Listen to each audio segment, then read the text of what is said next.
everybody, I'm Joey Paul and I'm an indie author, and today we're going to be talking about research. Research is something that every writer has to do. No matter what your genre is, you're going to have to do some research. So how do I go about doing that? Here are my 5 tips on how to work out what's correct, what's not, and where to look for it. So number 1, libraries are cool. Now, in the days before the internet, back in the olden days, libraries were one of the only ways to get some serious research done, and while some people may think they've gone the way of the Dark Ages, that just isn't true.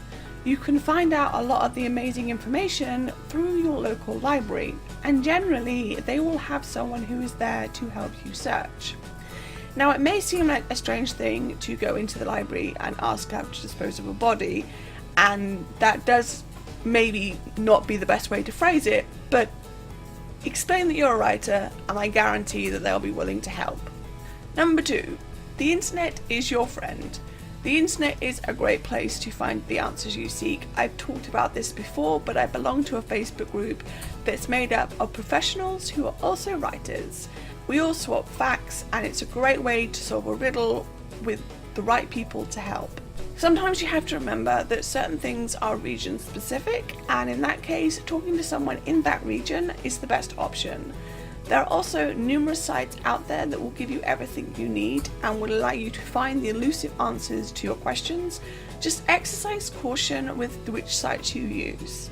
Number 3, books, books and more books. I don't know about you, but I love being able to highlight the heck out of information on a book. It can be a downside to doing a paper search that so much of the information can be out of date because it's printed on paper and it's not on the internet. But you can also find guides to crime scenes and forensics, and they get updated pretty regularly. This allows you to do a search in your own home and also easily go back to it should you need it later on. There have been a few times when having the book itself has led to a few sci-fi ideas for my books, and that's never a bad thing. Number 4, fact check your facts. As with all things, there are some things you need to be sure about, and this is fact checking your facts. Using sites like Wikipedia and such will allow you to check your sources, and the same should be true for anything online. You need to be able to confirm it through another site or through a source itself. There are so many sites out there that are basically just made up, and the last thing you want is to have something in your book which later turns out to be false. So be sure to fact check your sources and verify elsewhere if possible, which leads me to point number 5. Reach out to people in the field if possible. This is similar to the internet in that you can usually find groups that have experts available for you to talk to, but sometimes meeting them in person helps as well. For a lot of the crime information in my books, I've been able to back it up through my stepmom, and being able to talk through the situation with someone who knows other routes and possibilities really does help.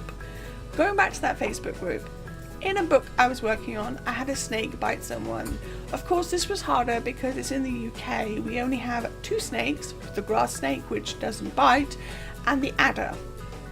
I was pretty sure they would be sick but not die from the venom. But online articles were mixed, and I needed someone I could actually discuss it with, so I went to the Facebook group. We had a massive discussion where some were on the side of instant death, no other way about it, and others were, well, they should be okay. And having access to those kinds of people really helped me decide which direction to go. So if you do have contacts in person, see if they're willing to help you with their experience. You can only ask, the worst they can say is no. So those are my tips on research. It's something that every writer has to do, and everybody has their own different ways of doing it. I personally do prefer the book ones, but I have learned that doing it through books, as I said, sometimes leads you to outdated information. I have loads of books in my research library, but there's nothing to be said for going online and making sure that the facts are actually still relevant. And when you're writing crime and stuff like that, you need to have relevant facts. The worst thing you want to do is have somebody pick up the book and realise that either the facts are out of date for the time period it's set in, or worse, they're just plain wrong. That's something you don't want. So do your research, check your facts, and talk to people. You never know, they might be able to give you an idea or help you through the situation. So that's all I have time for today. If you want to get in touch with me, you can comment or subscribe. You can find me all over social media, and my books are available everywhere. All the links to which are listed below. Thanks for watching, and remember to keep writing. Bye.